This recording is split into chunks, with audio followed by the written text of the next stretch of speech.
Hello, everybody. Welcome to the Priyanka Neela Krishnan show with me, Priyanka Neela Krishnan. And this is Enterprise Security Series, episode 43, the one number your board actually cares. And this episode is a little different. It is for every security leader who has ever walked out of a board meeting with less budget than the risk deserved. My standing note first: this is my independent commentary, my own views, not tied to any employer, product, or vendor. Today, we are not talking about a new threat. We are talking about translation, about turning technical truth into the one language your board actually acts on, which is money. You can be right about every risk in your environment and still lose the funding fight, because being right in your language does not move someone who decides in theirs. Over the next 15 minutes, I give you the numbers that matter, the discipline for using them well, and a reframe that changes you from a cost center asking for more into a partner managing a quantified business risk. This is the skill that makes every other episode in this arc fundable. Let us begin.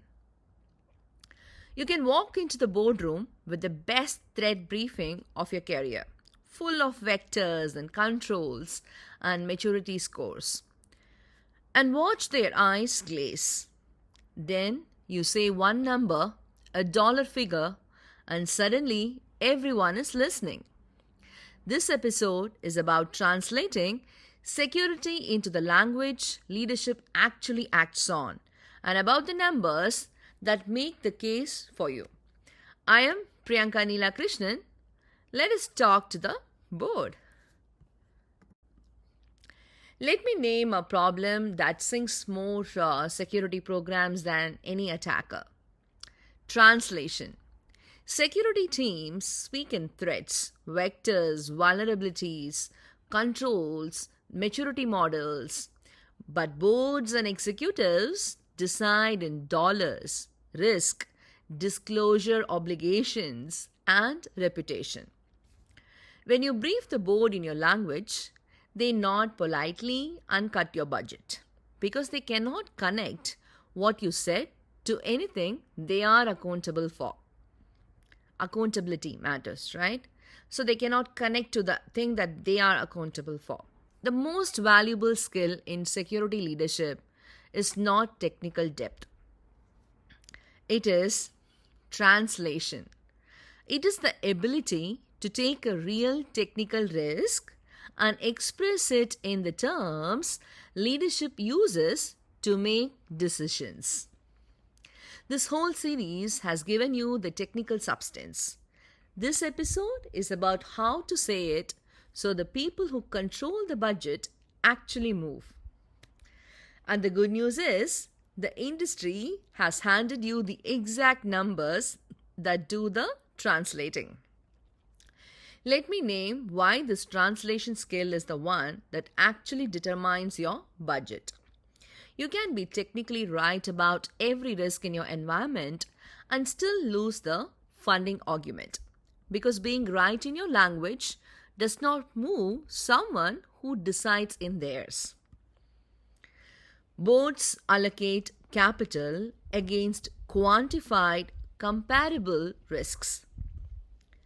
If you present security as a list of technical problems, it does not compete because they cannot weigh it against the other bets on the table.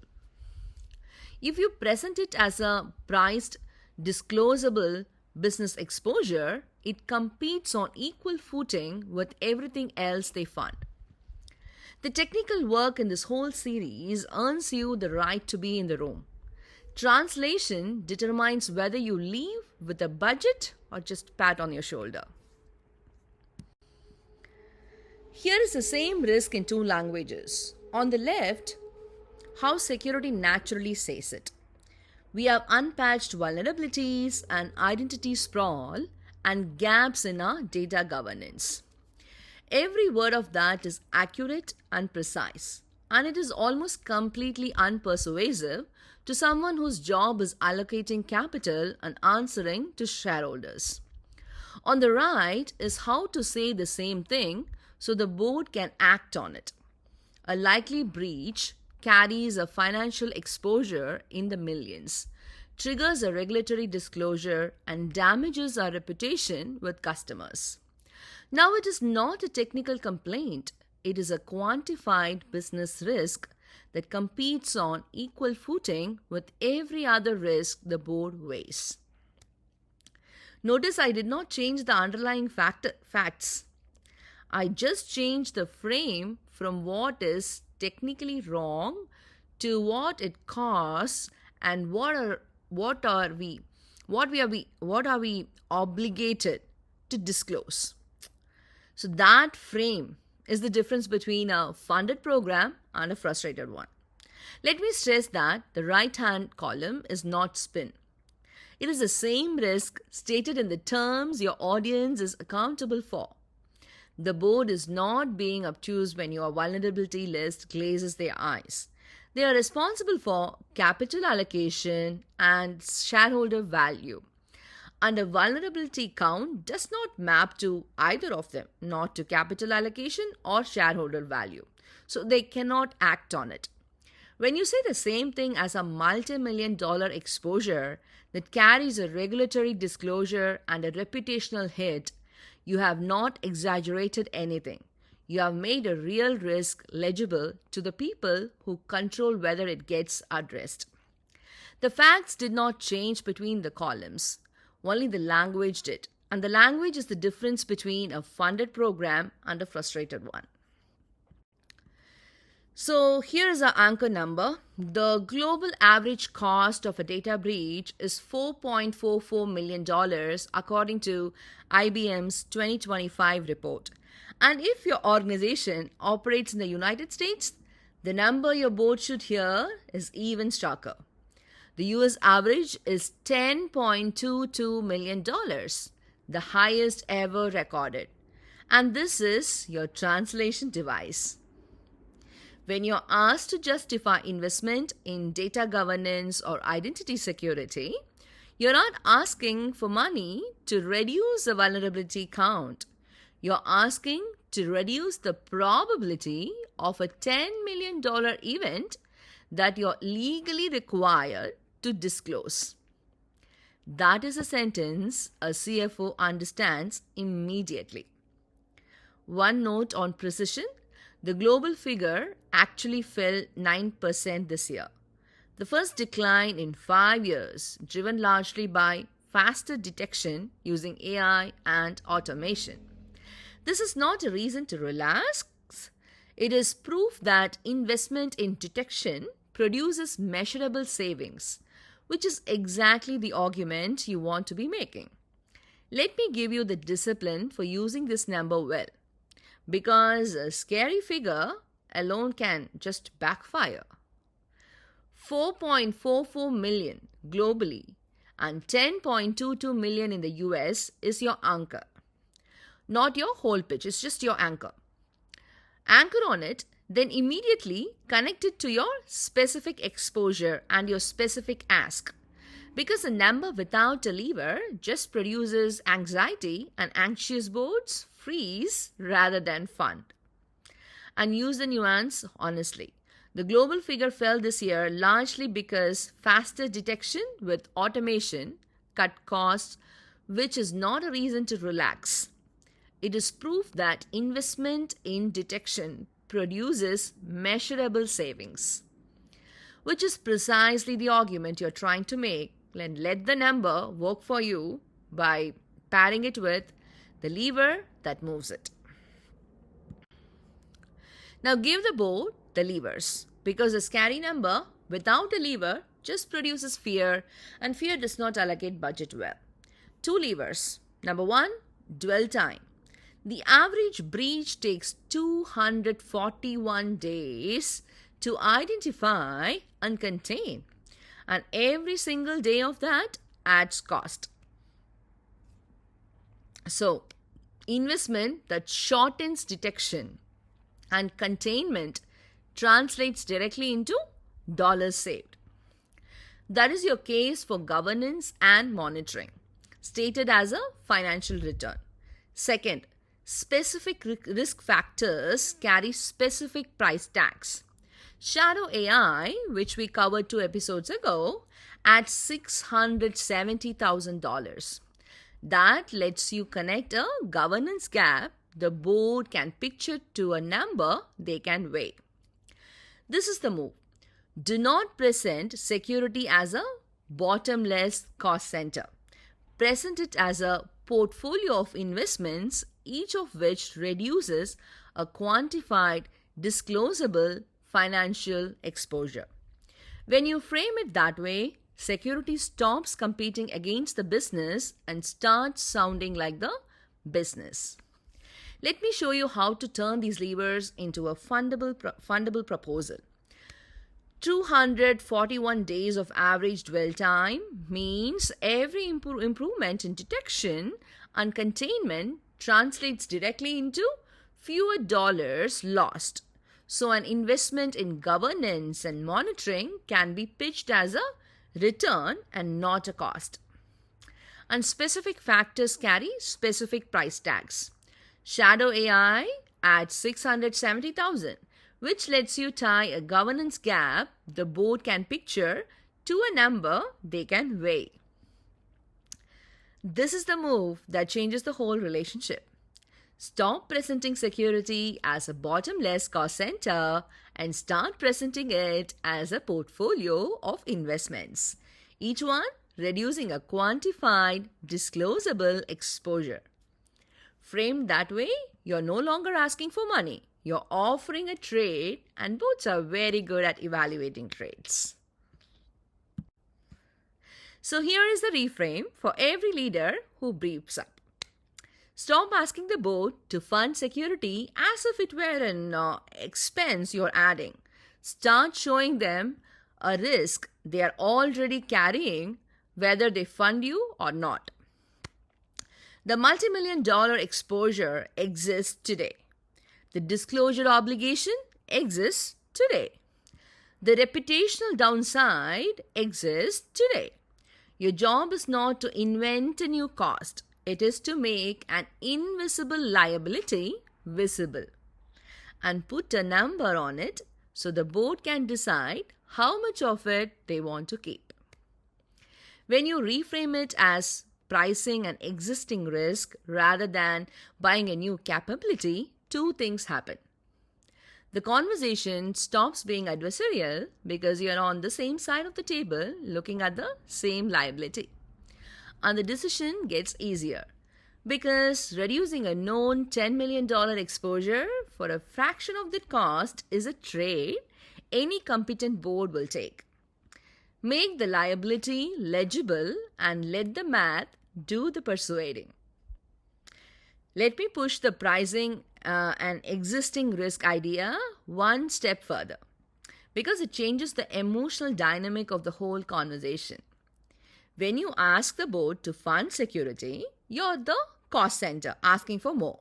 And that is an adversarial posture that puts you on the losing side of the table. When you show them a liability they are already carrying, quantified and disclosable, you're on the same side, looking at the same problem. The exposure exists whether or not they fund you. Your job is to make an invisible liability visible and let the math persuade. Reducing a known $10 million exposure for a fraction of that cost is a trade any competent board takes. You do not have to be persuasive.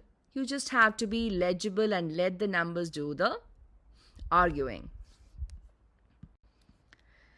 3 moves for your next board update. First, lead with the exposure. Do not open with the threat landscape and build up to the ask. Open with the quantified financial and disclosure risk. Anchor on a number they already have to care about and earn their attention in the first 30 seconds. Second, tie every ask to a lever. Every dollar you request should connect to a specific number, it moves. Dwell time down. A named cost factor eliminated. A disclosure timeline that you can actually meet. If an initiative does not move a lever, the board recognizes, so either fund the lever or drop the ask. Third, report risk reduced, not tasks completed. Stop measuring your program by tickets closed and controls deployed and start measuring it by exposure lowered in dollars. Boards fund outcomes they can price. They do not fund activity they cannot interpret. Change what you report and you can change what you get funded. On reporting risk reduced rather than tasks done. Let me be specific about why this compounds over time. When you report tickets closed and controls deployed, you train the board to see you as an activity center whose value they cannot interpret. So every budget cycle is a fight from zero. When you report exposure lowered in dollars, you build a track record they can evaluate. And funding becomes a continuation of a proven trade rather than a leap of faith. It also protects you because when you have quantified the exposure and reported the reduction, the record shows you flagged the risk and priced it. That is the difference between a security leader who is a partner in managing business risk and the one who is perpetually justifying their existence. So coming to the close, the board will never remember your architecture diagram, your control framework, or your maturity score. They will remember the number. Give them the right one, tie it to a lever they can pull, and report your progress in the currency they think in. And you will stop fighting for scraps and start getting funded like the business risk you actually manage. In the next episode, we go back to the technical ground with a finding that is almost too good to be true because it is your cheapest security win hiding in plain sight. Almost nobody uses the access they have been given. Alright, I am Priyanka Neela Krishnan. Thank you very much for watching. So, the close for this one is simple and worth repeating until it is a habit. The board will not remember your architecture, your framework, or your maturity score. They will remember the number. Give them the right one, anchored to a lever they can pull, report it in the currency they think in, and you stop scraping for leftovers and start getting funded like the business risk you actually manage. Every technical truth in the series is only as valuable as your ability to say it in dollars value. Learn that language and the rest of your program gets easier. So this is the sources slide from where I've taken some of my material for the presentation. I'll give you a few seconds to glance over it. And finally, let's close. So this is the episode 43. The takeaway is simple and worth repeating until it's habit. So if you're not taking anything from this presentation, just watch this one. Your board will not remember your architecture or your maturity score. They will remember the number, the dollar number. Give them the right one, anchored to a lever they can pull, reported in the currency they think in, and you stop scraping for leftovers and start getting funded like the business risk you actually manage. If this was useful, please do subscribe and share it with the security leader who is heading into budget season, because this is the episode that changes that conversation for them. Tell me in the comments the one number you plan to lead with in your next board update. I am Priyanka Neela Krishnan. This has been my independent commentary on enterprise data security, and I'll see you on the next one. Until then, stay safe, stay secure, be happy. Bye, everybody.